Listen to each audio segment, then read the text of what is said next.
ॐ अज्ञानतिमिरान्धस्य ज्ञानाञ्जनशलाकया चक्षुर्मिलितं येन तस्मै श्रीगुरवे नमः। नमो विष्णुपदाय कृष्णप्रेष्ठाय भूतले श्रीमते भक्तिवेदान्त स्वामिनिति नामिने। नमस्ते सरस्वती देवे गौरवाणी प्रचारिणे निर्विशेष शून्यवादी पाश्चात्य देशतारिणे। हरे कृष्णा। आप सबका भगवद गीता ऑनलाइन कोर्स में स्वागत है। आज हम चर्चा करेंगे नवदा भक्ति।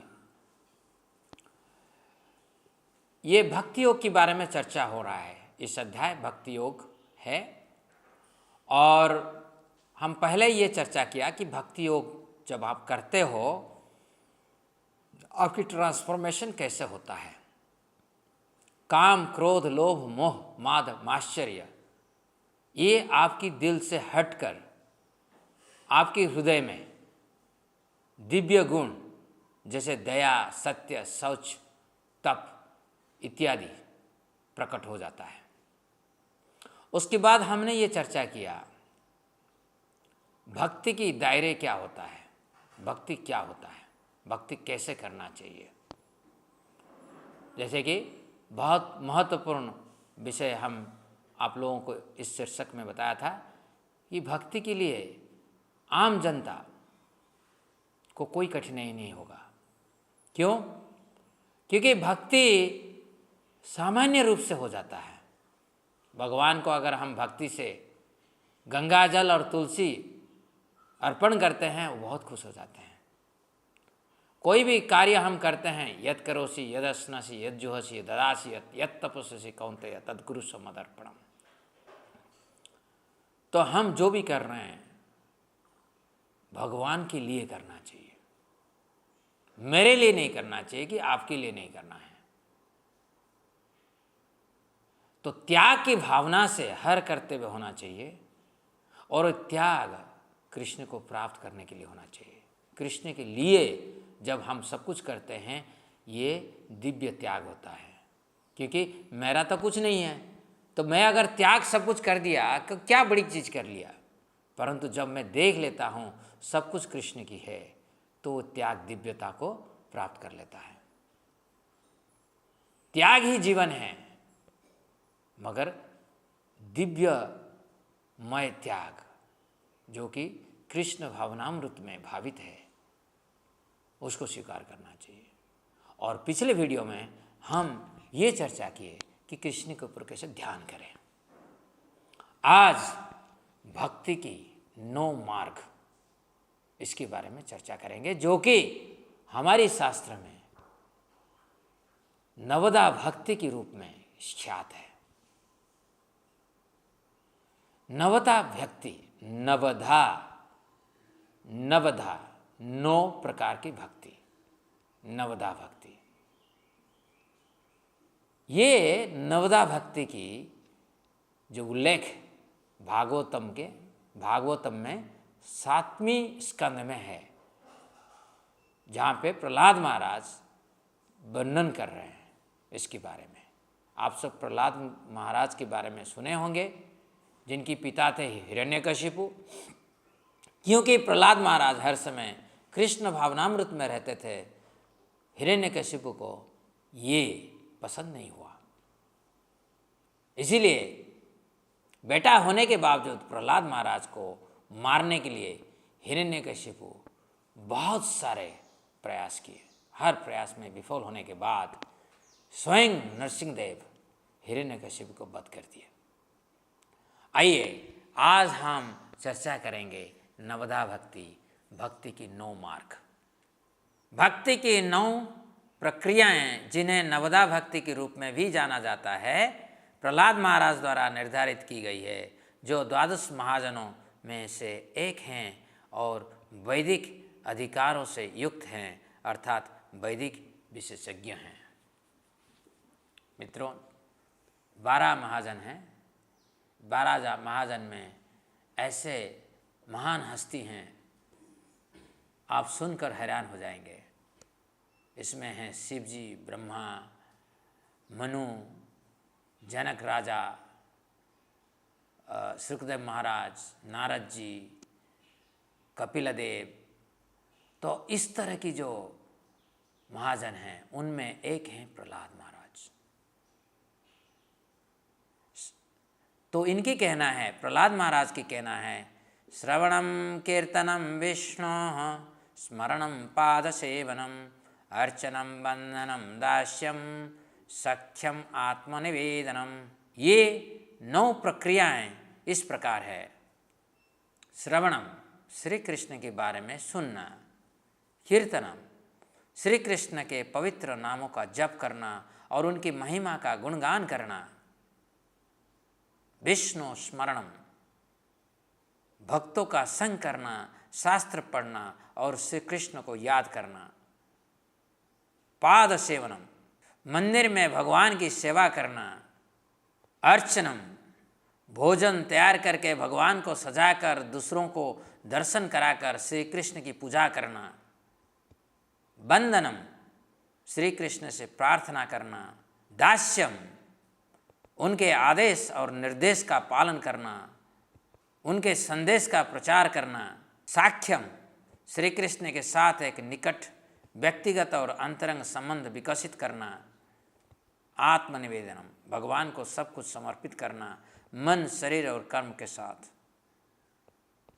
अतीत में विभिन्न महान भक्तों ने उदाहरण प्रस्तुत करने के लिए इन प्रक्रियाओं में पूर्णता प्राप्त की हैं। ये जो नवदा भक्ति हैं, 9 प्रकार की जो भक्ति हैं, भगवान को हर तरह की भक्ति में हम प्रसन्न कर सकते हैं। कोई संपूर्ण रूप से 9 प्रकार की भक्ति करते हैं, जैसे कि अम्बरीश महाराज। अम्बरीश महाराज सूर्य वंशज हैं और सूर्य वंशियों में सर्वश्रेष्ठ महाराज रहे थे। और अम्बरीश महाराज 9 प्रकार की भक्ति की अभ्यास करके परिपूर्णता प्राप्त किए थे। ये इतिहास में विरल है, इसका कोई और दूसरा उदाहरण भी नहीं है कि जो 9 प्रकार की भक्ति को अभ्यास किए हैं। तो अभी हम हर तरह की जो भक्ति है, श्रवण, कीर्तन, विष्णु स्मरण, अर्चना, पाद सेवना, वंदना, साख्य, दास्य, आत्मनिवेदन, ये जो 9 प्रकार की भक्ति है, उस भक्ति में कैसे कैसे बड़े बड़े महान भक्त इसमें पारदर्शिता हासिल किए हैं, इसके बारे में चर्चा करते हैं।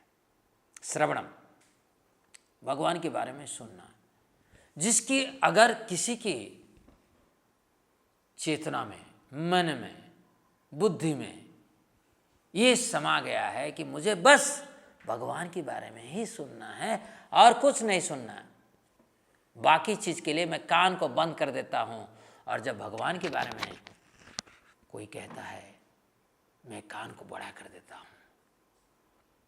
मेरा मन ध्यानित हो जाता है। ये है श्रवण। और ये श्रवण कौन किए थे ऐसे? महाराज परीक्षित। कैसे किए थे? न इनको जब श्राप मिल गया कि तक्षक 7 दिन में इनको दंसेगा, तब ये राजपद को त्याग देकर गंगा के किनारे में उपवास किए, बिना पानी, बिना खाना, बिना सोना श्रीमद् भागवतम को श्रवण किए महाराज सुखदेव गोस्वामी की मुख पद्म से। ये है श्रवण करना। कौन ऐसे कर सकता है श्रवण? बिना खाए, बिना पिए, बिना सोए, 7 दिन 7 रात, यानी कि 24/7 168 आवर्स, 168 घंटा एकाग्रचित में श्रवण करना। और श्रवण करके महाराज परीक्षित श्री कृष्ण के चरणों को प्राप्त कर गए। ये बहुत सुंदर है। श्रीमद् भागवतम जो सभी पुराणों में श्रेष्ठ हैं, इन महान हस्ती की वजह से धराधाम में प्रकट हुआ। महाराज परीक्षित की वजह से श्रीमद् भागवतम प्रकट हुआ हमारे समक्ष में, क्योंकि ये सुनने के लिए इच्छुक हुए। तो भक्त जब भगवान के बारे में सुनने के लिए इच्छुक हो जाता है, भगवान की दिव्य लीला स्वतः ही वैकुंठ से, गोलोक वृंदावन से आता है, प्रकट होता है। कीर्तनम, ये दूसरा पद्धति है भक्ति का।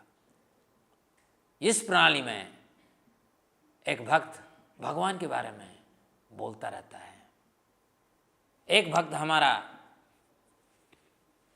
जो बड़े भक्त हैं, मुस्लिम परिवार में जन्म लिए थे, उनका नाम था हरिदास ठाकुर, और जन्म से ही भगवान के नाम 3 लाख बार ले रहे थे कीर्तनम, और करके भगवान के सामने ये भगवान को दर्शन करते हुए इन्होंने शरीर त्याग दिया था। हरिदास ठाकुर जी की गुणगान बहुत सारे शास्त्रों में किया गया है। कभी समय मिलेगा तो मैं आपको ज़रूर बोलूँगा इसका बारे में। तो हरिदास ठाकुर जो है कीर्तन करके अपने आप को संपूर्ण परिपूर्ण कराए थे, यानी कि भगवद गीता भगवान के चरणों को प्राप्त किए थे। ऐसे ही सुखदेव गोस्वामी, जैसे परीक्षित महाराज सुनने के लिए इच्छुक रहे, सुखदेव गोस्वामी बोलने के लिए भी इच्छुक रहे। अरे जो बोलता है वो बोलेगा मैं 2 घंटा बोलूँगा, 3 घंटा बोलूँगा, मगर 168 घंटा महाराज परीक्षित सुन रहे हैं और सुखदेव महाराज 168 घंटा निरंतर बिना रोककर भगवान के गुणगान कर रहे हैं। ये सामान्य आदमी कोई नहीं कर सकता है, जो मुक्त आत्मा है वो ही कर सकते हैं। और सुखदेव गोस्वामी की पारदर्शिता हुआ कीर्तन में, भगवान के नाम लेना और भगवान के गुणगान करना, ये दोनों को कीर्तन कहते हैं। जैसे कि भगवद गीता की चर्चा हम लोग कर रहे हैं, इसको कहते हैं कीर्तन। आप सब श्रवण कर रहे हैं, इसको कहते हैं श्रवण।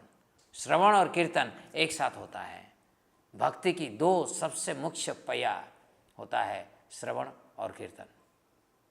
स्मरणम, प्रहलाद महाराज ने श्री कृष्ण को लगातार याद किया और उन्हें याद करके अपना जीवन को सफल बनाया। प्रहलाद महाराज हिरण्यकशिपु के पुत्र थे और हिरण्यकशिपु प्रहलाद महाराज को मारने के लिए बहुत सारा प्रयास किए, विफल हुए। क्यों? क्योंकि प्रहलाद महाराज हर समय भगवान की स्मरण करते थे। जैसे कि जब विष पिलाया गया प्रहलाद महाराज को, तो प्रहलाद महाराज भगवान की स्मरण किए और वो विष अमृत बन गया। जैसे ही प्रहलाद महाराज को सर्पों की घेर में फेंक दिया गया, तो प्रहलाद महाराज भगवान के नाम जप कर रहे थे और उनको स्मरण कर रहे थे, और ये सर्प जो हैं प्रहलाद महाराज से अलग हो गए, इनको स्पर्श भी नहीं किए। क्योंकि भगवान को स्मरण जब हम करते हैं, हम दिव्यता को प्राप्त कर लेते हैं, और दिव्यता ऐसा स्तर है वो भौतिक से अलग हो जाता है। कोई भौतिक चीज दिव्यता को स्पर्श नहीं कर सकता है। तो भगवान की जो भक्ति है, आप श्रवण करो, कीर्तन करो, स्मरण करो, बंधन करो, अगर उसमें आपको परिपूर्णता मिला है, दक्षता मिला है, तो आप दिव्यता को प्राप्त कर लेते हो। इस दुनिया का कोई भी चीज आपको स्पर्श नहीं कर सकता है। ना मृत्यु स्पर्श कर सकता है, ना कोई भी अस्त्र शस्त्र आपको निहत कर सकता है, निधन कर सकता है। पाद सेवनम, यह है चौथा। लक्ष्मी देवी निरंतर श्री कृष्ण के चरणों कमलों की सेवा करती है, इसलिए उनका जीवन परिपूर्ण है। पाद सेवनम,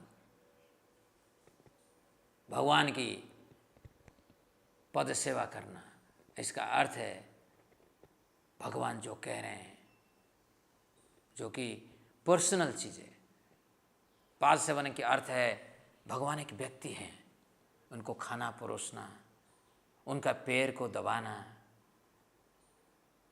उनको नहलाने में मदद करना, उनकी जो व्यक्तिगत दिव्य कार्य हैं उसमें जो मदद करते हैं। कौन मदद करेगा भगवान को? भगवान का अपना दिव्य कंसर्ट पत्नी लक्ष्मी जी, वो करते हैं पाद सेवनम, और पाद सेवनम करके लक्ष्मी जी को भी परिपूर्णता हुआ। आगे अर्चनम, पृथु महाराज ने भगवान की पूजा अर्चना करके अपने जीवन को सफल किया। हर मंदिर में अर्चना होती है भगवान की, 7 बार आरती होती है हमारे इस्कॉन मंदिर में, 5 बार भोग लगता है भगवान को। और ये अर्चन पद्धति पृथु महाराज ने करके ये भक्ति में दक्षता हासिल किए थे। बंधनम, गजेंद्र ने पानी के भीतर मगरमच्छ द्वारा पकड़े जाने और वर्षों तक जीवन के लिए संघर्ष करते हुए श्री हरि की हृदय से प्रार्थना की और अपना जीवन पूर्ण किया। आपको पता होना चाहिए गजेंद्र जल के अंदर मगरमच्छ के साथ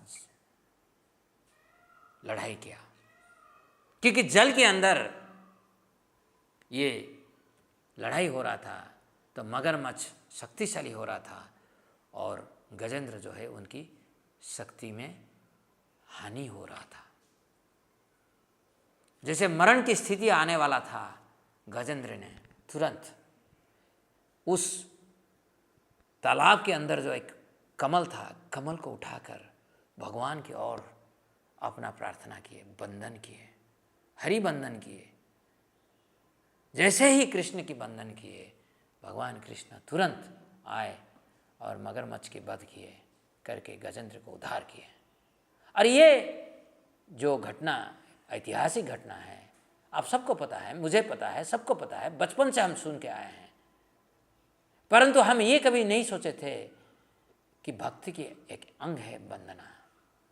भगवान को वंदना करके, प्रार्थना करके हम अपने आप को भक्ति में दक्ष बना सकते हैं। दास्यम, हनुमान जी हमेशा भगवान श्री राम की सेवा करते हैं और यही उनके जीवन की परिपूर्णता है। अब देखिए, राम जी जो चाहते हैं हनुमान जी वही कर लेते हैं। लंका जाओ, छलांग मारते हैं समुद्र के ऊपर, लंका में जाकर सीता देवी को ढूंढ लेते हैं, रावण का लंकापुरी को ध्वंस करके वापस आ जाते हैं।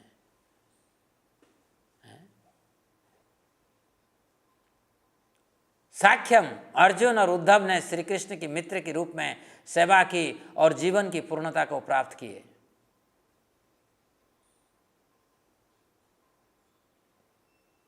भगवान एक व्यक्ति है, उनको सखा चाहिए। कोई अगर सोचता है भगवान को, भगवान का सखा नहीं है, कितना गलत उनकी सोच हो सकता है। आप जब अपना जीवन निर्वहन करते हैं, आपको लगता है ना आपका एक अच्छा मित्र होना चाहिए, जिसको जाकर आप कह सकते हो अपना मन की बातें। और अगर हम कहते हैं भगवान की सखा नहीं है, भगवान की दास नहीं है, भगवान की प्रेमिका नहीं है, भगवान की पिता माता नहीं है, यानी कि हम भगवान को मार देते हैं। इसके बारे में मैं बहुत चर्चा किया हूँ 3 अध्याय में। आत्मनिवेदनम, बलि महाराज ने भगवान वामन को सब कुछ दे दिया और अपना जीवन पूर्ण किया। आप जानते होंगे वामन देव 3 पद भूमि मांगे थे बलि महाराज को। पहला पद में वामन देव ने सारा पृथ्वी को ले लिए, दूसरी पद में सारा ब्रह्मांड को हासिल कर लिए, और तीसरा पद कुछ नहीं था बलि महाराज के पास। बलि महाराज ने अपना सर को दे दिए और भगवान बहुत खुश हो गए। खुश होने के बाद भगवान बलि को सुतल लोक का राजा बना दिए और उनको ये भी वर दिए आगे जाकर वो इंद्र बनेंगे, आगे जाकर वो मनु बनेंगे। यानी कि अभी पुरंदर जी हैं इंद्र, पुरंदर जी की इंद्र पद समाप्त होने के बाद बलि महाराज इंद्र बनेंगे। देखिए भगवान की एक सृष्टि की एक तरीका है, प्रशासन एक तरीके से होता है। जो भगवान के भक्त होते हैं, भगवान के लिए कोई इंद्र बनता है, कोई चंद्र बनता है, कोई आर्यमा बनता है, कोई धर्मराज बनते हैं।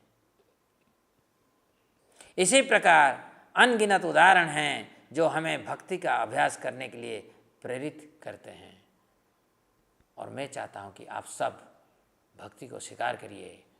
और ये जो उदाहरण हैं, परीक्षित महाराज, सुखदेव महाराज, प्रहलाद महाराज, लक्ष्मी देवी, पृथु महाराज, हनुमान जी, अर्जुन और उद्धव और बलि महाराज, इनकी पदांक अनुसरण करें तो आपकी जीवन भी जरूर सफल होगा।